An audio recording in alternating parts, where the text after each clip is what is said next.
Hi, this is Randy Finney with Right Side of the Chart, and this is a mid-session update for Monday, January 12th, 2026. It's 1:49 p.m. Eastern Time, so I'm starting the video. And this is video number 2, and I did the other one earlier.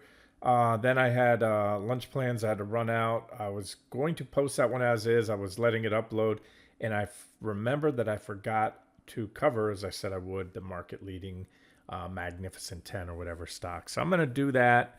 And then I'm just going to post them separately. That way, by the time you get this post, you'll have the first video and then this one covering the market leaders. Because in that first one, I was talking about if you're going to trade, actively trade the indexes, especially as they ping pong around in this trading range. You want to, either don't do it. If trading's not conducive, there are times that many days I don't make any trades, and there's days that I'm making a dozen or more trades, even just on sometimes a dozen or more on NQ alone or RTY or whatever I'm trading. I'm going to add a trend line here as I'm doing this before I move on. I already covered this. This is now we have a trend line here I should have had before right there, which is also a support slash target level. It would take us back down if we reverse today, by the end of the day or tomorrow or soon. Again, you can see we have resistance a little higher. This is probably what we're going to do today. Come up to about 629. That's the first decent resistance. You have one, two, three reaction highs recently right there. You've got a couple gaps in there as well. And so run up there, come on down. It would give us, that was, I think I told you about a 1.3% drop before. So we're a hair higher, take the same level, be about the same, a little more, maybe 1.5. And then if that breaks, that has more significant, pretty much what I'd say longer term consequences. At least, take us down to probably that 610 area there if that happens. So now let's look at the market leading stocks, because as I often say, an index or a sector is simply a sum of its parts. And to be more specific or accurate, in the NASDAQ 100 or S&P 500, it is a sum of a weighted sum of its parts, or a sum of its weighted parts, if I said that right. You know what I mean. In other words, we don't have to look at all 100 stocks in the NASDAQ 100, just the top 10. So let's do that right now. We'll look at a couple time frames. We don't need to at this point go out to the weekly, because this analysis is really short-term stuff. So there's Nvidia. Nvidia has been locked in a trading range going back for, gosh, coming on 9 months or more. Back to early July, we entered that trading range. There was one breakout above it. It proved to be a failed breakout. We re-entered the range. We went back down to the bottom of the range. We bounced, and that's it. So as I've said, these trading ranges, my analogy is it's energy building like a coiled spring.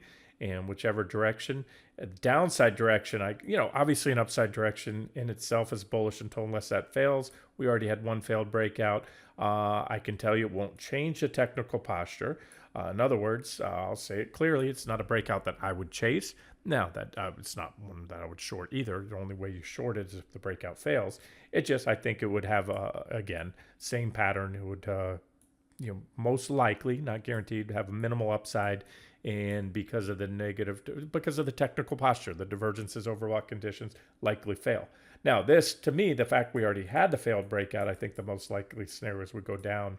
And then when you go above, it's all blue skies, no overhead resistance on a stock with all-time highs. But down below, you have really nice price support. Again, this 165-ish level has defined the bottom of that range since early July. And you have the key 200-day moving averages. That's my red and blue line, exponential moving averages below. That's more intermediate term analysis I'm giving you there, guys. So shorter term, we're just coming off the top of the channel. So again, as I often say, when you recognize a trading range, the MO is to sell longs at the top of the range and or short. And then you cover down on the bottom or the midpoint. Quite often you get reactions when you're below it. It acts as resistance when below and support when from above. So if and when we take out the midpoint in the range, it's going to increase the odds we're going to go to the bottom of the range. And again, because that range is getting pretty long in the tooth now, here was a range last time, and you can see which way this one resolved, just like the stock market resolved to the downside. We bounced back, hit that midpoint line that I had drawn there, and then that was it. And from that point, it was a drop of about 38%. We were short. We were short before the DeepSeek gap. You guys remember that? We were short based on this right here, the breakdown and back test for that bearish engulfing candle. We had like a lot of trades, multiple entries all in this area here, and it was a very profitable trade. And this one, along with the market, very specified, cover all shorts, including NVIDIA. Talked about that down at the time on the April lows there, and go long. All right, so that's what to look for. A more intermediate term in the coming days to weeks, maybe even months. Either of those levels, the upside break or the downside break. I addressed both. This is a 60-minute chart. So this is again the realm of the swing trader. I'm going to take that line there that should go like this. I don't know if you can see my chart. So that was a divergent high. So was that. So that was the first shot across the bow. DH1 little drop. Second divergent high, bigger drop. Might not look like much, but again, if you're an active trader, that was an 11% drop. It ended with a little divergent low right there. You can see positive divergence. And again, watch, rinse, repeat stuff. So an investor in NVIDIA since literally last July has gone nowhere. They went up a little. They were feeling good. Then went down a little, and they're right back to about where we were in late July, early August of 2025. Again, so everyone will analyze that or look at that through their own lens. In other words, those bullish wanting to make a case to be long or buy NVIDIA will say the stock refuses to go down. It's taken a healthy consolidation, got a little ahead of itself. And glass half empty folks will say, well, it refuses to go up. We have a failed breakout. But again, we're going to just analyze this on a shorter term perspective now. 60-minute divergent high correction, divergent low rally, divergent high correction. That was more of a blow-offish top. Oh, it was actually divergent high. We had roughly an equal high. It was ever so slightly lower, but you had the negative divergence right there on that. And all I can tell you right now, and that's the point of this video, is where we're at today. But yes, I do look back. That's why I go back in time. Technical analysis is all about recognizing certain similarities, chart patterns, developments, and extrapolating or analyzing that and what happened to the stock or the market or whatever you're analyzing in the past. That's where technical analysis evolved. Some folks, long before I came around, started noticing certain patterns in the market that the market and certain stocks and indexes would do certain things, set up in certain patterns, and then act a different way or a certain way afterwards. And so that's what we're doing here. And again, it's not an exact science. It's not perfect, but it's the only way to actively trade. So there's our divergent low 60-minute chart. We rallied, and this is the first divergent high right here. There's your divergence point, started from there to there. Since this one, and that was the previous, and that one, that one there. So again, history doesn't repeat, but it often rhymes. And we're coming off there. We recently took that level out. That was support. You can see we're dancing on 186.34. It was also resistance back here. We broke above it, successfully tested it. Then we broke down recently. We hit my first, you can see the first support level I have here. It was about 183.89. And we're now back testing it from above. So coming off that divergent high. And again, typically that drop we've had so far, it could be all we need to work off, to let that divergence play out. But it's only about a 5% drop. And historically, you get it usually much more than that, usually double that or better. Oh, by the way, it is also this. This is an uptrend line right here.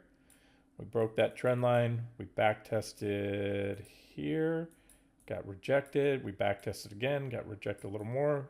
Back test, back test. So we've been back testing this trend line as well. That's resistance also. So that would be, again, a case can be made to short once you have a sell signal, especially coming off a divergent high. If the charts indicate there may be a bigger move, then you can treat this as a counter trend rally. So that helps to support the case I said in the previous video following the recent breakdowns and sell signals on QQQ to support a case in the NASDAQ 100, because this is still, and has been for quite a while now, the largest component, meaning it has the highest weighting on the index. So if you cannot make a decent case to be short or long NVIDIA, you shouldn't be short or long the NASDAQ 100, in my opinion, unless you can make a very strong case that the next 8 or 9 are all aligned with your trade on the QQQ or NQs. All right, we'll just stick to the 60-minute charts and dailies here. Here's Google, or aka Alphabet. This is Class A shares. Nice clean uptrend line in which to trigger a sell signal. I don't need to say much more. I believe I already have an alert there, but this will significantly increase the odds the market's going to go lower if and when that breaks. It's fairly well defined. What I'm doing here is highlighting all the reactions. There's 4 so far, 5, 6 distinct separate reactions on that uptrend line. It comes off the mid-August lows right there. We had a divergent high here. We had a sell signal on that minor trend line break. It was a small trend line, took us back to this trend line. And this marginal new high is still simply an extension of the existing divergences. That's my box tool, but you can see here that have been building now for quite some time. And those divergences also show through on this daily chart, which I just toggled out to here. Big divergences indicating, and there's a even more significant trend line. Is it the same one? Would I tell you that one? This one goes back to the, here, I'll color it up. Let's make it nice and fat. This is the one to watch. And again, it's probably the same one I gave you on the 60. Set alert right there. Lots of nice clean reactions on it. A beautiful setup in my opinion, right? Okay, so that's it. Take that divergent high, marginal new, still divergent. Major sell signal. 2 takeaways. Again, I'm going to go through the rest of the charts. I already made a case to be short, as an active trader. The Qs, since last week, really those sell signals are to re-enter now, re-short if you missed it. But then this is a daily chart. If you get this sell signal, that helps to support a case for a trade, a drop that's probably going to be measured in weeks, at least many days, possibly months or more, and also measured probably into the double digits, better than a 10% drop. In other words, it would align with what I've been telling you since last week or recently. This was a short trade here with multiple entries back here. We hit my first target. We bounced as expected, and this is T2. So the next drop should take us down there. We're not going here, in my opinion, unless Alphabet takes this line out. If and when it does, in my opinion, once again, that would increase the odds we're going to go down, whether it's on a breakdown and a back test. Sometimes you break down, back test, and sometimes you break down and never look back, right? All right, next up, Apple. We've managed to avoid that stop by the skin of our teeth, but it never gave us that weekly close above that level there. We hit my first target. Looks to be bear flagging right now. A bear flag is it's a continuation pattern. It will consist of 3 components. We'll look at it on the 60-minute chart here. You had a divergent high and a sell signal there. Flagpole consists of the bear flag, consists of a flagpole, which is an impulsive move down on increased volume. My volume's down here. You might not be able to see it, but it was. Followed by an area of a bounce, a relatively weak bounce on declining volume, which we just certainly have. That takes the form of a flag like that, upward sloping. And then to get the measured target, you take the flagpole, which is the move where that impulsive drop started, down to the bottom of the flag. That's this trend line here. And then I simply place it at the top of the flag before it breaks down. Now this flag hasn't broken down. So a sell signal comes on a break. You want to see it impulsive. Then you want to see volume pick back up. And typically these things, if they're going to play out, they play out in a similar fashion. In other words, the move is roughly equally as impulsive, pretty swift move down. That would take Apple down here to this 241 target, which would also be a drop of about 8% in Apple. If Apple drops 8%, folks, I can't give you my word or guarantee, but I can tell you very likely the stock market is going down with it, including the NASDAQ 100 and S&P. All right, next up, we're on the 60-minute chart. Microsoft's been locked in this trading range right here, ping-ponging there. Downside break's going to be bearish. There's my first target on the 60-minute chart. It's minor. I'll tell you, it's probably going to want to run down. Let me give another level here. That is not the horizontal line I wanted. Big old gap here. This is a gap so big a blind man can see it. You could drive a truck through that gap. Hasn't been backfilled or tested yet, so that would be a drop of, well, let's just measure from right now. The bottom of the trading range, not much further. That's a 10.5% drop. So again, you can roughly quantify what that would do to the NASDAQ 100. Remember, all these stocks are highly correlated. They tend to go up and down, give or take, especially not so much in a single day, but over a period of a week, 2 weeks. Most of these guys will move in line with the NASDAQ 100. And there's the bottom of the gap there. So let's just say for kicks and giggles here that the gap is entered, it gets backfilled. That's down to 397. That's going to be a 16% drop. Yes, it can go the other way. If you're bullish, you want to see an upside break of the range, especially one that doesn't fail.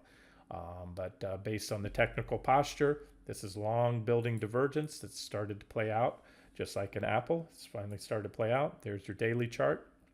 Microsoft, one of the leaders, peaked back here on a double top high with negative divergence. And it's been flirting with the 200 days, mostly on the downside below. It hasn't clearly taken them out. So what I want to see, if what I just showed you on the 60 plays out, if we break down from this is that trading range, then it's going to start to move you away from the 200s. And a lot of traders like myself, both professionals, individuals, are going to note that another one of the market leading most important stocks out there has lost 200-day support. The last time Microsoft lost the 200s was right here, and I implore you to, go back on your own charts and go ahead and just take a look at how well a lot of these tech stocks perform. Bull trends are above the 200s. Once they take the 200s, you want to get out of your longs and or start shorting. You short rallies back to the 200s, and when the 200s are recovered, long and strong again. Right? Successfully tested, lost. From the point they were lost here, the stock fell another 20%. Remember, that's off the high. And so there we are again, flirting with the 200s. All right. Amazon, bearish rising wedge, 60-minute chart, negative divergence. It's also going to come in a break of that. On the daily, it's I can really update these levels here. That's just one big divergent high that's been building back here since this point. Let me just connect the lines here. What I had here, it's a series. We had a divergent high there. Beautiful little wedge pattern. Broke down, was good for a trade. Again, this is swing trading. Sell signal there. Stock from that divergent high fell 34%. And then for all the reasons stated at the time, cover all shorts, April lows, and we're back here. And this is just, again, an extension of that previous high as far as the divergences. All right, so that's it. We need to, it's a minor trend line. It's not super well defined, but I think it'll do the trick. It's starting to crack, by the way. Meta. Meta, let's look at the daily, what I have circled here. Meta is another one of the big market leaders. It's lost its 200s. It actually lost them back here. That was following that divergent high. Got bigger, bigger, bigger. Then the sell signal came on the trend line break. Then it took out the 200s, and it has been back testing them from below and starting to move away from them. So this one is a check mark in my book. There's your support level that needs to go on the shorter term. About 637, a little bit above that. You can see nice support there. So if you are interested in, if you're a bull, buy pullbacks to this level if you think it's going to hold and rally. If you're a bear, you can either wait for a short of that level or add to an existing short. In other words, if and as each of these market-leading Mag 10 stocks that I'm covering, triggers these next sell signals, support levels, it just increases the odds. That's all. I play everything in odds. And right now. I'll put the odds on. It's a strong trend. They seem to be buying every dip. Let's just say from the sell signals I gave you last week and the objective short entries here for let's just say a 10% correction or drop down to T2. Let's say my next target on the daily chart. I'd say odds are probably 65%, maybe north of that. They're favorable, but not super high. We start triggering these sell signals on these 60-minute charts and daily charts on the market leaders that haven't broke down. Assume those like Meta that are below their 200 days remain below their 200 days. Then the odds jump up to 80, well north of 80%, in my opinion.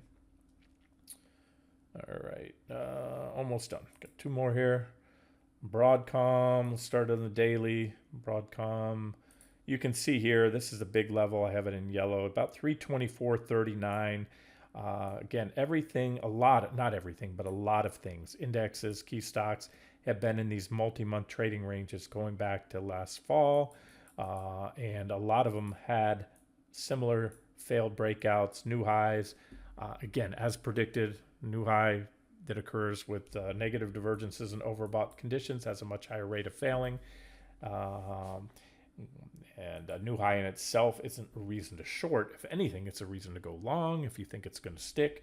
Reasons to short are trend line breaks, like that little uptrend line there, or a failure back down, a failed breakout. And so now, as is often the case, it shot us right back down, straight shot to the bottom of the trading range. Really nice support. And that's it. So there's the big level to go, 324.39-ish. You want to set an alert there. Been right now in the shorter term, it's been testing that 50-day moving average, that yellow line. So pop above there might bring it up. 60-minute chart. You also have some price resistance-ish. It's a little sloppy. I could put one more line here, and I'm going to do that because I can see, I see reactions really about right here. Of course, that one's pretty obvious. There's a gap there, reaction high, some reaction highs there, reaction highs there, support right there. So there's your levels. That's about 361. But this is also support level here. This is the top of the recent. It's been resistance more recently, and there's some gaps in there, another reaction highs, another gap right there. So that's it. And so there's the big level again, about 325. That defines the bottom of that recent trading range. That should certainly get things going. And guys, there's a lot of hot air. I know there's a lot of bullishness. I haven't gotten back to comments. I reviewed some. We've got our usual. There's one market cheerleader that always comes out anytime the market makes new highs. They go dark only when the market makes new highs. All the reasons why it's just going to keep going up. And that's a very contrarian indicator. If you go back and look at that post, and sometimes it's one or two others too, that's usually when the top is in or very near. So there's a support right there to 311.50, a big old gap. So that if that goes, that's also very bearish as well. So even just to correct back, let's say Broadcom wants to backfill this huge gap back here. That's going to take, from where we're at now, a drop of about 11.5%. So see how these numbers are lining up? It's not coincidental when I'm looking at some of the big support levels, even if we just have a little correction. Again, I've made the case in the previous video. You trade, get 1%, 2% here and there on the futures. And if you're doing it as an active trader, use leverage. Leverage again it can kill you if you don't know what you're doing. But the way I use it, and a lot of times I'm at full leverage during the day. I'll have a core, positions, commodities, stocks, bonds, individual stocks, long, short. That's the swing trade portfolio. And again, it depends at the time. Sometimes I'm a lot more cash. But lately, the market, as I said, has been a stock picker's market. So I actually have been spread out into more positions than I usually am. There are times where I'll concentrate on mainly trading the indexes when the market's coming off a nice big divergent low, oversold, like the April 6 lows where I said full long position. Then it's easy to just load up on the futures and not have to, sometimes I'll pick some individual stocks there. But in a bifurcated market, when we have some sectors doing well, some doing poorly, some stocks doing really good, some doing really bad, then you need that long short portfolio, and it starts to burn up capital. But that's where leverage is okay if you have, where you don't want to, let me just say this in a nutshell. Unless you have the highest degree of confidence in the world, and even then you don't want to have 100%, leveraged up portfolio, fully long, fully short any one thing, any one stock, or even it could be 100 stocks, but if they're all long and they're all tech stocks or the equities as a whole, you're not diversified. So by having that long and short positions, different sectors, different asset classes, stocks, bonds, commodities, crypto, again, long, short, depending on whether they're bullish or bearish. And then that gives you those days where, okay, I'll sit tight, market's grinding around, let my positions do their thing. You have your OCO orders for your swing trades, your stock positions, meaning OCO is one cancels the other. You have a stop loss on your longs and a sell limit order at your price targets. Set it, forget it. One of the two will be hit. And then when there's these opportunities, like I showed you in the previous video, to get those quick trades on the futures or whatever it is you're trading, be it natural gas, then you can use the leverage for that, and you're using it not in that very aggressive high risk manner if you're putting everything. And I say that because I can just tell I've been doing this a long time. I think people load up on one thing: semis, gold, silver, natural gas. And you do that, you're going to be either very, very happy or very, very unhappy if it goes against you. So diversify, diversify, diversify. So there's Broadcom. There's your big levels. I just added another one up here. Probably should be down here. If we rally up, there's a gap, resistance, and this is more of a resistance zone right there. Yeah. So that's it. Set alerts. This is the big level right here. Give or take about 325. All right, one more to go, and that would be Tesla. Tesla looking better than the rest, at least on the 60 right here, coming off a divergent low. However, it's currently at down trend line resistance. As I often say, and it bears repeating, resistance is resistance unless taken out. So if it pops it and it sticks, great. I'm going to give you a price resistance level. I see right above it, about 459.40. It's a small divergent low, so far a small rally. However, this is a much bigger divergent high. That was DH1, divergent high 1, drop. Divergent high 2 right here, bigger drop. Ended with a divergent low, gave us that third rally, and it has been extending this divergence since right here. That's the mid-September. And when you see divergence that spans several months on the 60-minute chart, again, these little 60-minute divergent lows are... This is, as I tell you guys, this is my go-to swing trading time frame. You can get in here, get 4 or 5 on a stock, on a 60-minute chart, on a stock like Tesla. Typically, these trends are double digits. That's 30% there. That last drop so far, the stock dropped 15. From this divergent high, the stock fell 20. So you get the point. You have to, every stock, every index is different. I'm going to take this blue trend line. I'm going to borrow that or retask it, actually, is what I'm going to do. And I'm going to put it here. There it is. Nice. All right. I like that better. That's the early April lows right there. I'm going to fatten that trend line up, and I'm going to set alert. More significant implications when this line breaks versus a little minor trend line like that, or even that one, because it's longer term and pretty well defined. So let's set our price alert there. Oops. Nope. That's not what I did. Click set alert. All right, that's it. And just to be complete, go back to the daily chart. It's looks like a mess. I have so many annotations, but it's the same story. That was a divergent high. I pointed out that I gave you an official trade then. I gave you a total of 6 targets. We had first, second, third, fourth, fifth, and then I canceled T6 because I covered all lows, all shorts, and went hard long on April 6th lows. So that truncated all those trades. For the reasons stated at the time. And then it's just been a very swing tradable stock, but the trends are very big. They're oversized. You don't need a large position in Tesla. It's kind of like trading Bitcoin or natural gas. Drop off that bearish rising wedge breakdown. Then we took out the downtrend line, went up there. That's it. This is the divergence that's been building. There was our sell signal on that minor trend line. This is the more significant primary uptrend line right there. Okay, let me wrap this video up.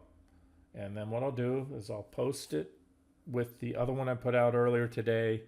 And we'll go from there. And I'll try to get back to any questions as soon as I get a chance here. I've still been catching up. This morning had me dealing with the web hosting company for a while, trying to get those the bugs on the site fixed, which so far seems to be working fine.